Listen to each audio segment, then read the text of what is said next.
Well, hi everybody. Today is Thursday, the 26th. I got the date wrong yesterday. I said it was the 24th, but maybe that's my attempt to redeem something good out of 2020. I don't know. Anyway, happy Thanksgiving. It's good to be with you, and what a great day today is. We get to remember those things and people for whom and for which we are grateful. And I just hope that you find some really peace and God's presence today as you celebrate. And I'm glad you're taking the time, even on this holiday, to spend a moment with the Lord. So let's jump into our text. We're in 1 John chapter 4. Today we're looking at verse 17. And it's really a great verse for Thanksgiving because it reminds us of the greatest gift that was given us and the future that's promised us, which gives us certainly gratitude for God's work in the person and work of Jesus Christ. The verse goes as thus: "This is how love is made complete among us, so that we will have confidence on the day of judgment. In this world, we are like Jesus." Remember now, John's primary audience is the church. So he's talking to the believer quite specifically here. And by believer, I mean the one who has put their faith and trust in Jesus Christ. The one who has been saved by grace through faith. Not of your own doing that you might boast, but that God would be glorified. So this is how love is made complete. Remember teleos, a perfect or whole. Think love in totality. Like this is the pinnacle of love. There's nothing missing. This is pure love. All the impurities have been refined out of this love.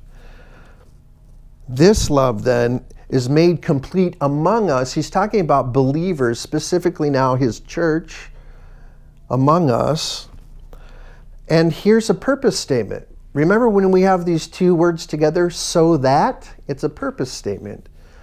So we hear now, we perk up our ears to hear a purpose.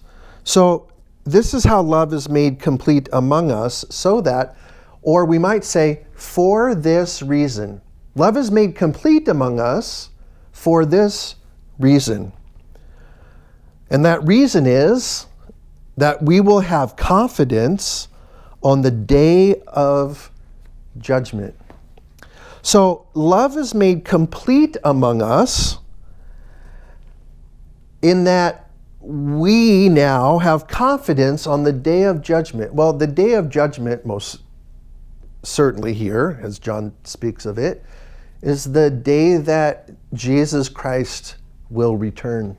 And on that day, we know that there will be a great judgment. Those who are in Christ Jesus, who now have the grace of God, which is the payment of their sins, taken care of, the check has been written, we will be looked at then through the lens of Christ and found not guilty for sin. Because we know that the wages of sin demand death. And Christ paid that price for us in his death. But there's another group that really have nothing to do with Christ. They want to pay on their own, and God's going to allow for that. Theirs will be great judgment, and they will be judged to the place that has weeping and gnashing of teeth. And that place is not really a location as such. I mean, I guess if it's in this world, it would have to exist somewhere. But I think that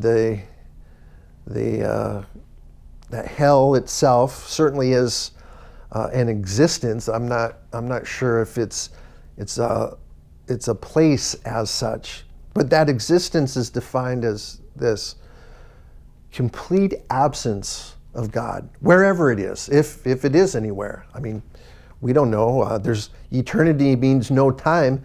Maybe it also means no place. I don't know. We'll leave that philosophical discussion for another date. But see, that judgment is going to be harsh. And God will simply remove himself from the person's life. That's really what hell is about. And heaven is God's full and completeness. Heaven is seeing the fullness of the glory of God. And so we have confidence upon Jesus' return on that day of judgment. Why? Because God's love covers us by grace through faith. And then we have this interesting little addendum to the end of verse 17 that kind of looks out of place. In this world, says John, we are like Jesus. What does that mean, and why did John throw that in here? I think there are a lot of different options we can go with this. Here's my interpretation. I think John puts that there to remind us that just like Jesus, there is hope for us, even or especially because we endure this world. And like Jesus, we will be reunited with our Father in heaven. And it's because of Jesus, in fact, that we will be made perfect in the presence of God. And so, of all the things for which you give thanks today, I would suggest to you, there is none greater than this. And so there it is. The gospel, the good news. Be thankful, my friends. Be grateful for the gift of confidence on the day of judgment through the person and work of Jesus Christ. Thanks for being with us. We'll see you next time. God bless you.